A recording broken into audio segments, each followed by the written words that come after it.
Ms. Ayala? Thank you. Okay.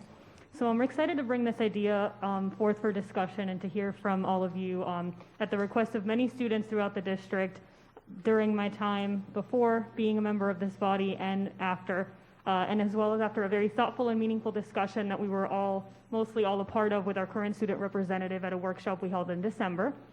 So the idea that I'd like to propose is a regional student committee made up of a number of students from each of our county's 4 regions, so North, Central, West, South, selected by a diverse and representative coalition of county's community leaders, educators, principals, and other stakeholders on a yearly basis to gather and provide student-led recommendations as well as review policy proposals that will come before us as a board for votes.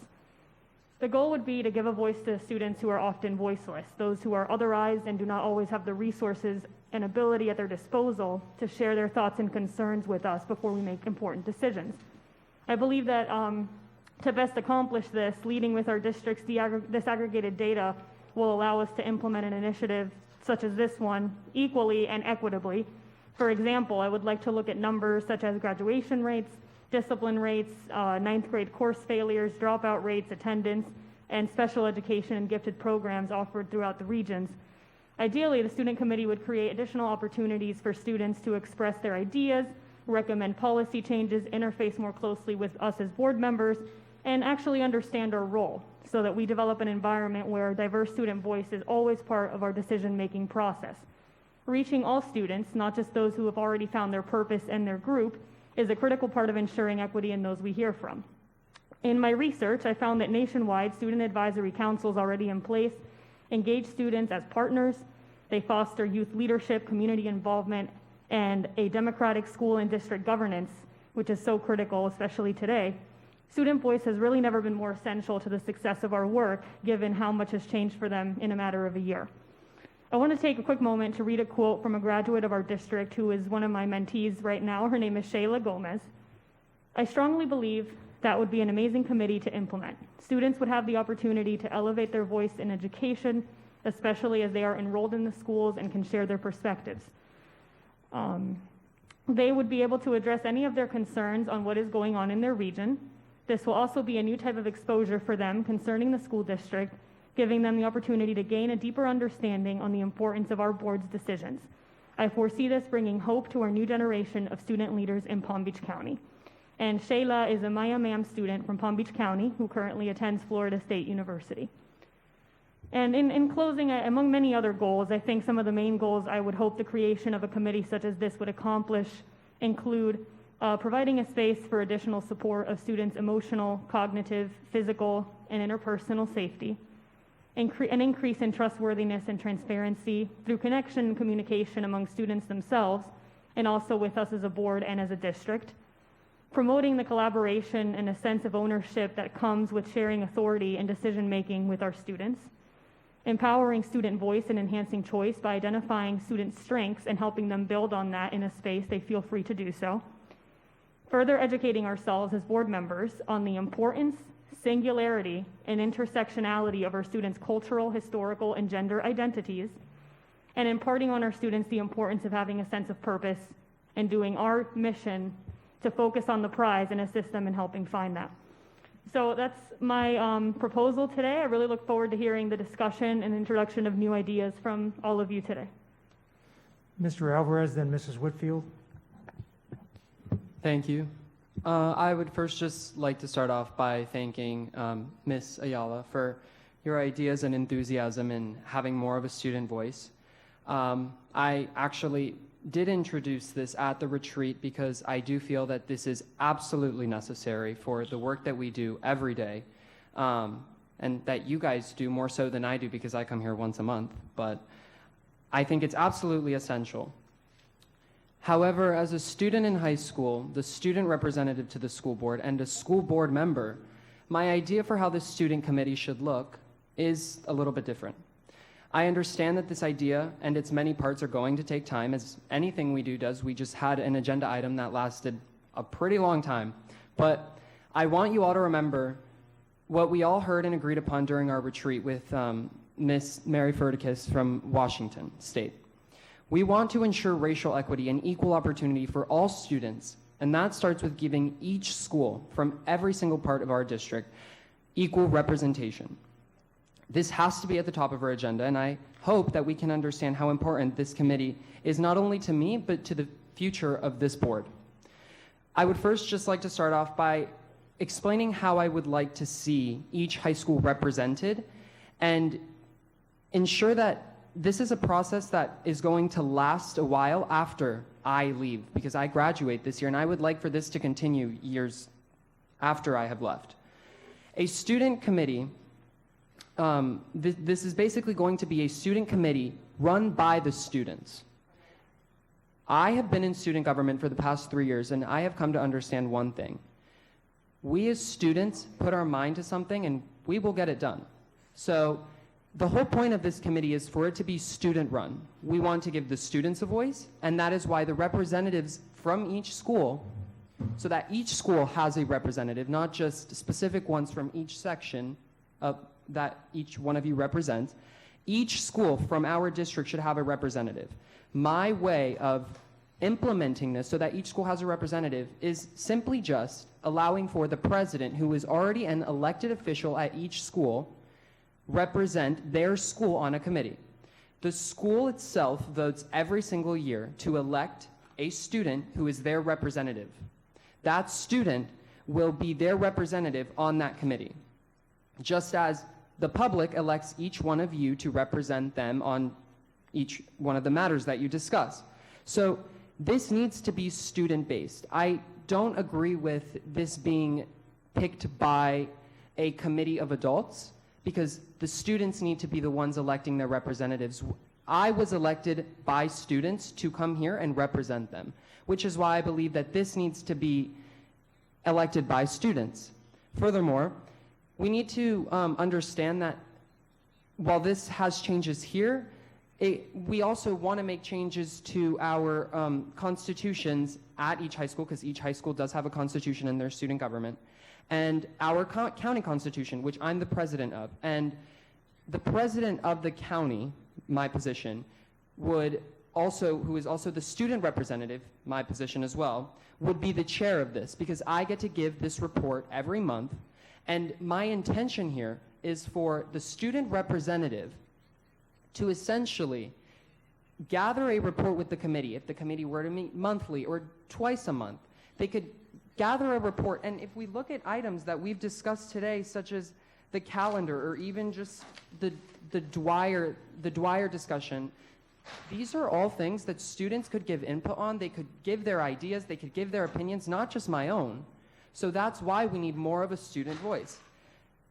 The student representative, again, will be the chair of this committee. It is a position that is already in place by the school board to come here every month and give their ideas. One of the main jobs of the committee is to give the school board their opinion on specific items that are going to impact students and teachers directly. That is one of the main things. This isn't just for students to meet and discuss what goes on their daily lives. This is for them to sit down and look at items such as the calendar, or look at items such as the Dwyer discussion and say, what do we think, what could we say in a report to the school board that would give them our opinions? One of the main things that I want to say in this is the significance of student government and the impact that has had on me, and why I think it's so important that it is a part of this. I understand that student government in some schools may not necessarily be representative of the entire school. As the student representative and a very involved member throughout my high school career, I can wholeheartedly say, though, that the student government students do their best to impact the lives of every single student in their community.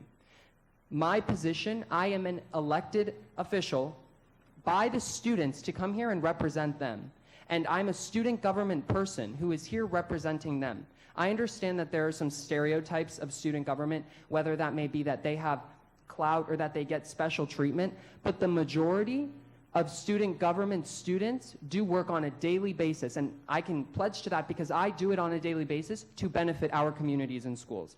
So it gives each school, this committee, it gives each school a representative who they have already selected as their representative, and allows for the committee to continue into the future, because if you think about it, each school is going to have to elect a president each year to continue their student government, which allows for a representative to be a part of this committee and allows for this committee to continue into the years once I'm gone and the next student representative is gone, and it allows for those issues of how we choose and if we have a committee of adults choosing, which I completely disagree with, it kind of resolves those issues. And I think that that's the main thing, is allowing for the students to have a voice, giving them the opportunity to do so, and allowing for them to report this to you guys monthly, just as I do, not yearly, not semesterly, monthly, because their opinions matter to the decisions that you guys make on the daily. Thank you. Thank you, Mr. Alvarez. Ms. Whitfield, and then Vice Chairwoman Brill. Thank you. I just wanted to say to Ms. Ayala, I love this idea. I love that you brought this forward to us, so thank you so much. This is something that I've been interested in, as well as how we get our students to be more engaged. I was thinking similar to Mr. Alvarez around the ideas of would it be possible for us to engage existing groups to help with this work? Because obviously they're already there and they're representing students. So I think that's a great idea to try to use people that are already in place. My biggest concern is how it would impact our staff, because obviously they need to somehow bring these items forward. Like for instance, with the discussions you just mentioned, some of those items you would need to hear from staff members. So they would have to attend your meetings to be able to present the items for you then to discuss and then come back to us. So I would actually like to see if Dr. Fenoy could take this idea back to staff and discuss it with them and see if it would be a huge burden on them. And if we do have staff members to participate in this, which department it would be that would be assigned to that? Because I know when we start talking about all our other advisory committees, it has a logical department assigned to it. So I wasn't sure which one this would actually work with. But the general concept of the idea, I think, is absolutely wonderful, and I'd love to hear from our students more. Thank you. Ms. Brill, and then Dr. Robinson. Okay, Dr. Robinson, then Ms. Brill. Okay, thank you. Well, thank you, Mr. Alvarez. I am really pleased to hear your voice, and I appreciate the way you are standing up and speaking your mind, because we need to hear it. So the concept of hearing from students is not new. The how was always the problem, at least for me, right? And so, so I'm glad that Mrs. Ayala put this discussion item on, but that was the question: is the how. Right? I agree with you entirely. It should be student-led, run, created, everything. I also agree that, I would expect that you would be asking questions that staff would need to provide information so the students can weigh in a more informed manner, right? At the Council of Great City Schools, the breakout that they had for student voice, they made it crystal clear that the so-called leaders in the district would stifle the student conversation and thought, right? And so I clearly don't want to do that. And so I think that you proposed a mechanism that we can at least start working with. And I would like to, I'm gonna figure out how to share the video from Council of Great City Schools with you to get your feedback on that. I do want to add though, and maybe this is just a stereotype that no longer applies, and that would be a lovely thing, that the current student government, they're the successful kids. They're the kids that are embracing the system, and the system embraces them for the most part, right? And that's fine. So I just want to make sure that we work with some intentionality to get the voices, and I'm good with your method of getting it, but that the school-based student presidents, that we figure out a way to help them make sure that they're getting the voice from the students that normally they don't hear from, or may not have agency and feel that they can speak their truth to their school-based president. So yeah, I think it's absolutely fantastic. Yeah, and I wanna support you wholeheartedly in that. Thank you. To follow up on Dr. Robinson's remarks, I worked with Mr. Alvarez on the student subcommittee that the city of Boca set up an education advisory committee. There was a student subcommittee formed. For the last couple years, I went to those meetings with the students, and I know what they did. They had invited kids from all the other high schools those kids would show up and there was rows and rows of kids that would raise their hand and ask questions. So I'm sure that, what I've seen from the student government people, they're in the student government, they will get the input, I think, Dr. Robinson, you're looking for, because they'll encourage those students to come forward and give their opinions, because I saw it work. I saw it work at the Crawford Center in Boca Raton with, 40 or 50 students from different high schools showed up because the subcommittee invited them to come and, I heard about the toilet paper was never there in Spanish River bathrooms. No offense, Ms. Castellano, because I know you fixed that. But, they brought up all their issues about, not enough time to get to class, and they were worried about other things, and all those items were discussed at those meetings. So I think it would work great student-led. I think, the student council government in each one of the high schools will certainly, I would believe that they certainly would invite input and have other students come to those meetings to give their input and ask their questions. Mrs. Brew, you were next. Thank you. So I want to thank you, Mr. Alvarez. Thank you, Ms. Ayala, for putting this on the agenda. But I am so impressed with what you put forward. And in listening to Mr. Barbieri, I guess there has been some format. What I really would like to do is ask the superintendent to have someone from staff help to organize this. But I really don't have interest in the staff running anything other than having someone be a liaison if you need information, but letting you run with it. Because this has to be, as Dr. Robinson, I believe, said, student-run. It should be students' thoughts, and I think it's fabulous. I just would like to ask the superintendent to move forward and work with Mr. Alvarez on bringing this to fruition. Before we do that, let's make sure we have some other comments. Mrs. Andrews? Thank you, Mr. Alvarez and Mrs. Ayala. This is absolutely fabulous. And I must say, the Village of Wellington, they're out there. They're a forerunner. They have a committee, a student advisory committee that attends board meetings, gives input about what's happening in their city, makes recommendations, and tons of activities that tie into the leadership, the elected leadership of the Village of Wellington. So it's already out there in the city. So this is something that we truly need. I certainly want it to be student-run, because many times when I'm sitting and listening to students, they want to tell you exactly what they think and what they feel, and we have to hear from them. So, we do need district people to help us with the coordination piece, but I certainly don't want their voice dampened at any time or at any situation. I would like for them to be able to express honestly what their thoughts are, their opinions, so that we can take that information to build a better school district, because it truly starts with our students. Excellent.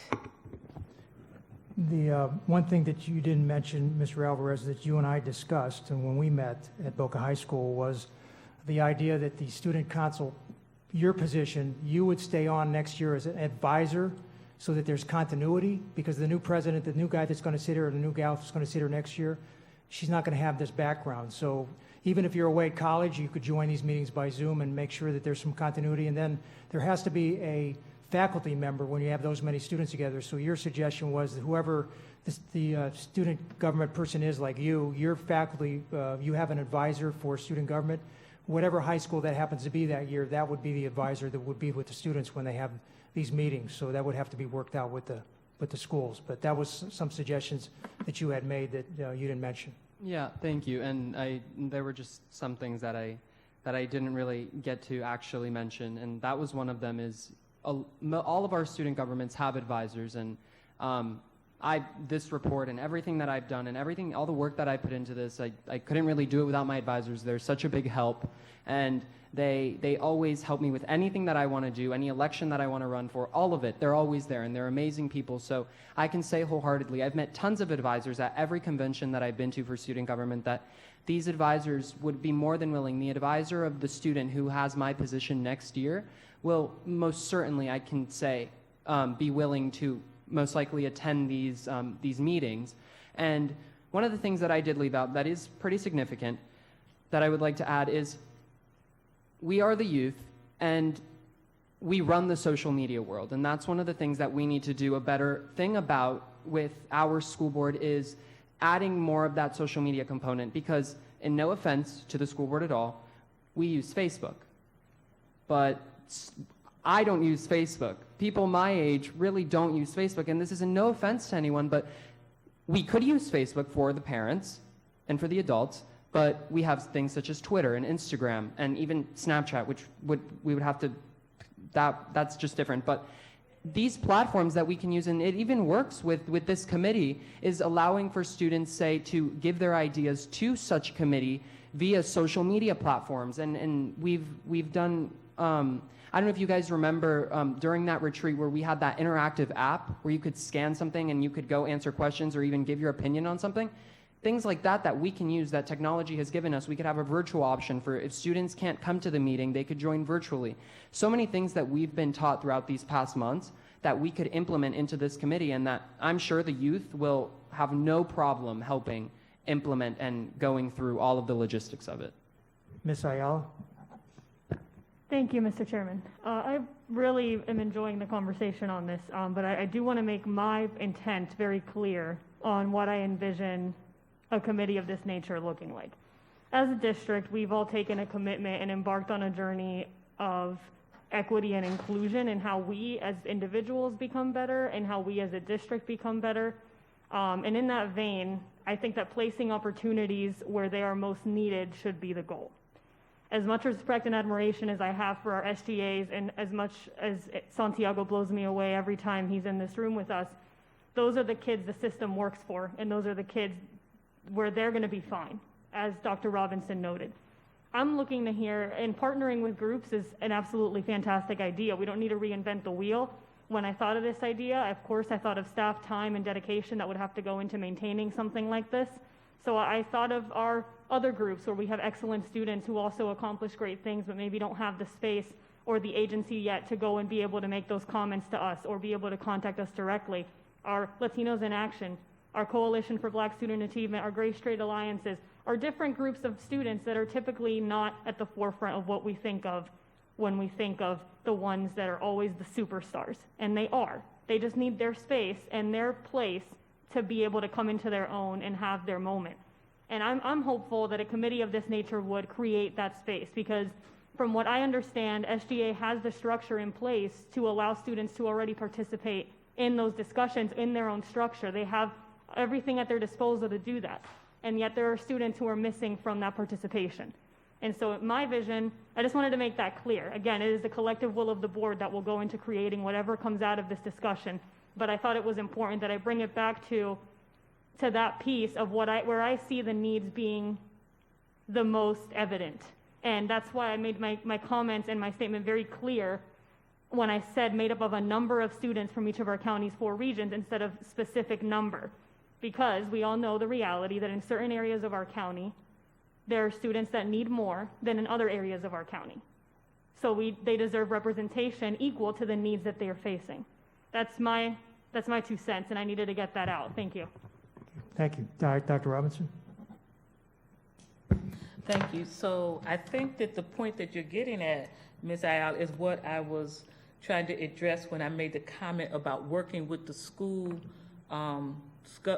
government presidents to make sure that they are working with intention to get the voice of students that might not normally be heard with even at the school level, right? Because I mean, I agree there's some voices we tend not to hear, but I think it's so very important that if it's going to be student voice, that it's all student led. Like in my opinion, and based on what I learned from the student session at Council Gray City Schools, I might have thought of this if I had spent time thinking about it, but they made it very clear. We need to keep our hands off and listen, right? And let them do it. Now, I think if we can always make suggestions about how they improve their, I'm gonna call it in-reach as opposed to outreach, right? But, and to pull those opinion leaders in the school who might not plug into the formal structure of student government, right? But I think it's just critically important that we keep our hands off of it. Vice Chairwoman Brill? Thank you. So I think the start, because I understand what Ms. Ayala is saying, but I think the start is to formalize what Mr. Alvarez is talking about and have him charge the representatives from each school to try to reach in to those students that are not participating. I think that's the first step. I think that we get this in place and then we see where that goes. Because I also envision later on maybe getting younger students, not just high school students involved. Middle school would be wonderful. And that's something outside of the student government. And although one of my elementary schools, I go help swear in their student government. So I see it expanding, but I would really like to start formalizing Mr. Alvarez's suggestion and leaving him with that charge. So, Mr. Superintendent, can you have staff, obviously, if they're not here tonight, they can hear the comments from Ms. Ayala and the rest of the board, and can you have staff work with Mr. Alvarez to come up with Let me some ask kind this, of... Mr. Alvarez, do you have this stuff written down, like in the business proposal? As in, like, how we're gonna do all of it? Yes. No. Okay, so what I need is I need it written down so that I know what we're gonna be doing to assist you. And I have everything I just said, like, I have that written in a document, but if you mean like actual policy as in exactly how that. No. And this is for me and you. Oh, no, I need yes, you to I have write that. something up I have a with- two-page with- report. with your specifics. Then I will take that information, review it, and me and you might need to spend some time together, because you said something that I need to correct you on. Not correct you on, but let me tell you what my daddy's always told me, that we were all children at one time. Everybody at this dais. We've been in your shoes. So, and my father used to tell me this: there's nothing that you will do that I haven't done, and there are many things that I've done that I hope you never do. And so, and I say that to you because, and I hear the board saying we want to be hands off and let the kids do what they want, but if we don't give them any guidance, we're going to have some problems. So I will work with you, but I need it written down. That's part of this process. It's one thing to say something out loud and put it on Twitter, but we need something formalized if we're going to, because remember, my time, the time of my staff costs money. Period. So I need to make sure I don't overwhelm them and blah, blah, blah, blah, blah. So get it written up, get it to me, and then I'll start working with you on this piece. And I do. I thought you just meant like actual policy, like as in the very specifics of it. But no, yes, I have everything I said is all written down in like steps and how that would be done. And just that's why that's why I was reading off of this, and I wanted to be very specific in how I know it's difficult, and I know that we have to also take into account the staff and just so many other logistics of it, and that's why I began the whole statement with, this is an idea that takes time. I know it doesn't happen overnight, but at the end of the day, it is something that we need. And just one of the things that I will stress, and I'm 100% for working with you and any other member of the school board, but this does need to be student run. And I understand that 100% there does need to be an adult, there needs to be staff who inform us on things, a liaison. Like Mr. Barbieri said, I've worked with him and other liaisons on the youth subcommittee in Boca Raton, and they've informed us on such things. And I've done all of that, and I've understood that that is necessary. But the main thing about this is it needs to be student run. Thank you. Thank you. Mr. Alvarez, if you want to go home because you got 3 hours of homework, maybe the superintendent will give you a pass for tomorrow so you can get out of the homework tonight. I don't know, Mr. Superintendent. No, I will not. I did some homework. As long as we have to be at work on time tomorrow, he has to be at school on time tomorrow. I'm good. Okay. Ms. Ayala, are you okay with this now so far? So we can move on to the next discussion item? It was your discussion item. I just want to, I guess, say I was not in student government in high school or college, and I'm here. And I want to give a chance to our students who haven't figured out what their thing is to find that through a means of that we provide them and that we give them agency to do.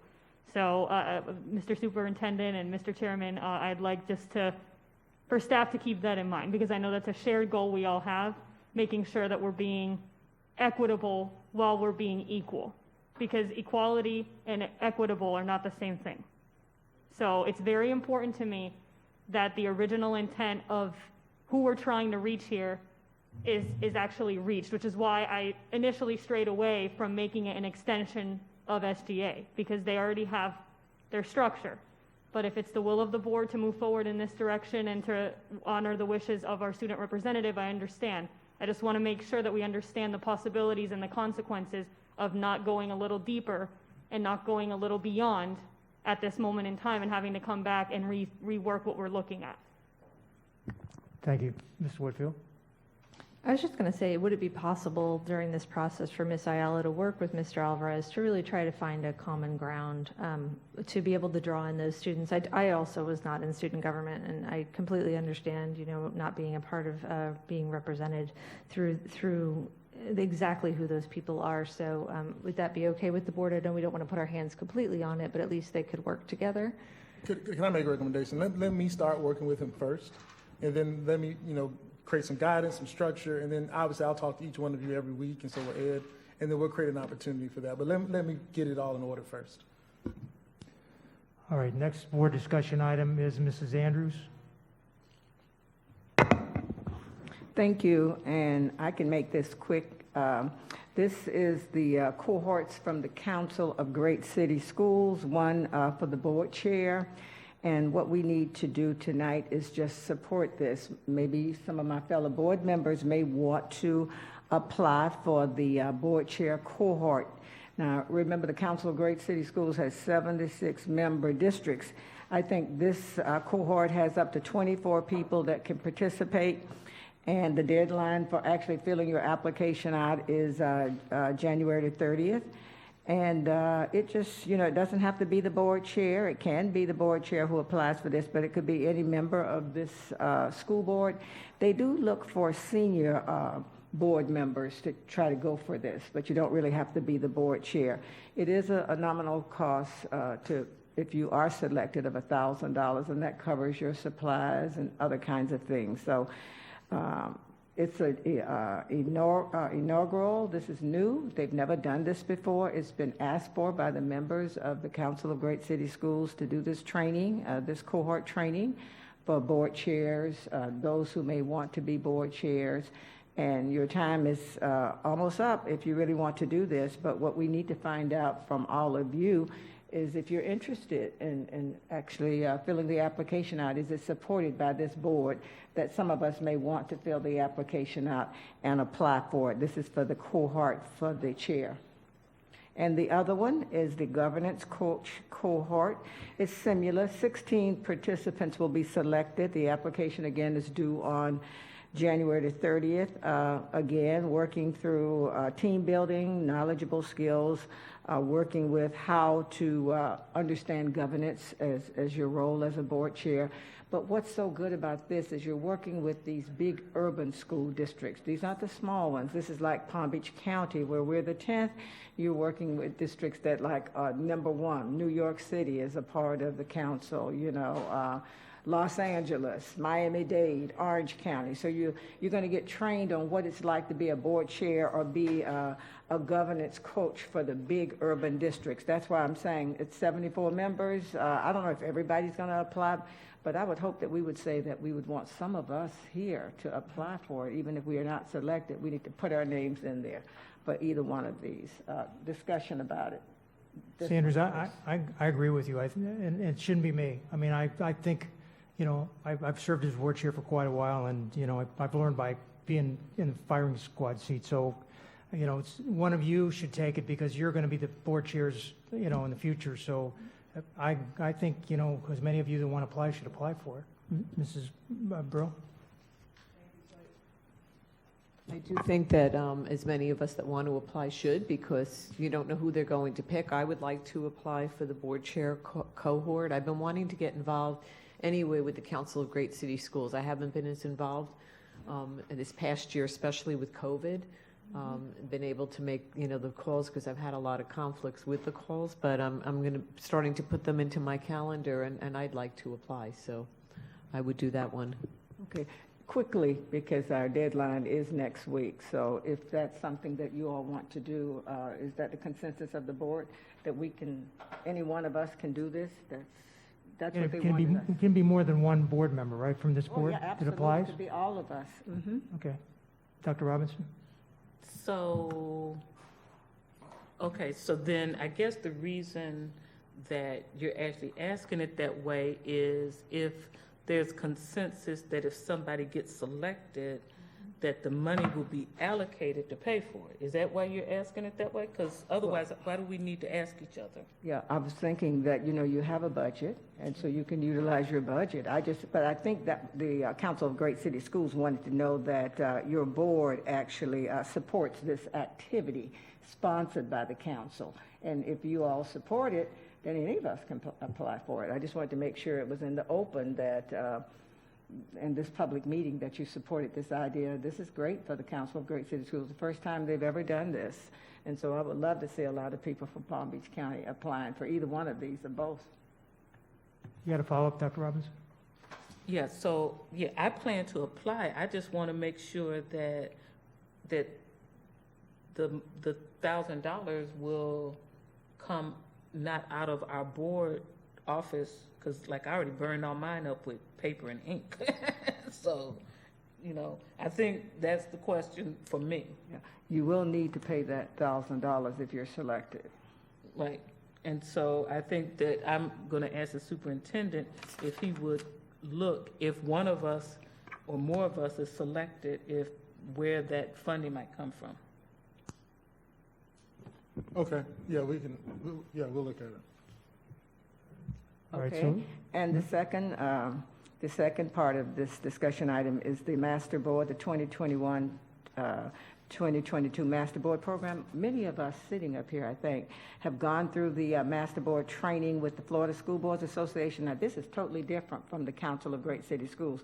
If we decide to participate in this is not about somebody being selected. It would be all of us. And they do require that we have a majority of the board members participating. I think Mr. Barbieri, Mrs. Burrell, and Dr. Robinson, I was on it, and I don't know if the others of you were on it. We had the training. And the part of that is when you get new board members, your training usually needs to be updated because it's about working together, focusing on collective governance performance and how we work together as a team. There is a cost for this. The member districts have to pay $4,500, and we are a member district of the Florida School Boards Association. It requires a lot of hours. We went to, I think we went to St. Lucie County or Miami, Martin County when we did our training. So it is a commitment if we decide we want to do this. And you have the sheet that tells you all the things that you'll be learning. It's in service too, sort of like what the council is doing, but it's from the Florida School Boards Association. You do get the big plaque. I think we have the plaque somewhere in here that we received, but it is not, it's not valid once we get new members, and you have to update yourself with the Master Board program because it will give you information as to how you can be a better board member, working together collaboratively like we were doing tonight and discussing issues and leadership of governance. So this is something I think we're overdue. We go to the Florida School Board meetings twice a year, and a lot of the school boards are getting this training, and when the new members come, they've actually had some additional training. And it's been a long time since we've had our training with the Florida School Boards Association. So I recommend that we have to think about it because we all have to really be committed to it, but we need to do it. Mrs. Whitfield? Thank you, Mrs. Andrews. I absolutely love this idea. I think we all need refresher training in everything that we do. And I wasn't around when you all did the Master Board training previously. So I think it would be wonderful for us. I think it would help to build our skill set as a board and just make us more effective. And so I completely support doing this. I think it also goes to the conversation we had right before the holidays about continuing that education for all of us and making sure that we're on the same page with governance. So I love it, and thank you so much for bringing it up. Ms. Burrell? Thank you. So as I mentioned last time we discussed this, I fully support the idea. My only request is that we use Andrea Messina, who was a longtime school board member, who's worked with this board before, who has seen this district through the good, the bad, and the ugly in the past. And I just think that she's tough. She's tough. She tells it like it is. So, I would hope that you would all agree that we use the executive director, Andrea Messina. Mr. Superintendent, if I remember correctly, Marsh, maybe you can refresh my memory, I think you participate in this too. The eight of us have to do it together. Yes, Is that right? yes. Yeah, I'll be honest, I was sitting over here like, oh, that should be really nice for the board until my good friend Carol Bass said, oh, you gotta go too. So, Absolutely. Yes, the superintendent is included, and when we did it, we actually went with another group. Another school board came on with us when we traveled to St. Lucie County or Martin County. Mr. Barbieri, if we decide to do this, I think you would actually be working the agreement with the Florida School Boards Association to go through the requirements of how we move forward if this is something we decide to do tonight, you know. yeah, Mr. Chairman, I do support it, and I think also I would note that my last personal conversation with Ms. Messina, the only reason she didn't participate with us last time is she had a previous engagement, so she'd be more than willing to be that person for us. All right, General Counsel, we can't make a decision on this tonight, so we'll put it on the agenda for February 3rd to get the board to vote to go for the master board training. Yeah, the deadline for this time is March 1st, so if we do it in February, we're within Okay, the deadline. Great. I'll make sure it's on there. Ms. Bass, would you make sure it's on there? Yes, Ms. Bass. Before I adjourn the meeting, the board will meet tomorrow morning for our annual joint meeting with the Palm Beach County Legislative Delegation. We will be here in the boardroom while the delegation will be joining us virtually. This meeting is open to the public, however, there will be no public comment. The support team is asking the board to please leave your computers up when you leave today and plan to arrive by 10:15 tomorrow morning, even though the meeting starts at 10:45, to make sure all of our equipment is up and connected, the virtual side of the meeting. I participated, was it Tuesday? Tuesday I was up here with staff, and the county was on the other end, and we definitely need to get her a little early to make sure everything's working, because it was kind of hairy so if you can all make sure you're here by 10:15 tomorrow morning. Ms. Brill? So I don't know if I'm going to get into trouble. I shut my computer off. So to the IT people, please come to check my computer. Okay, I guess we can log off though, right? We can log off, just leave the computers on? Or you want us, no, don't log off. Okay, you're going to log us all out. Okay, all right. Okay, nice going, Ms. Brill. We need a motion to adjourn. Motion by Ms. Whitfield, second by Ms. Ayala. All in favor? Opposed? Motion carries. The meeting is adjourned.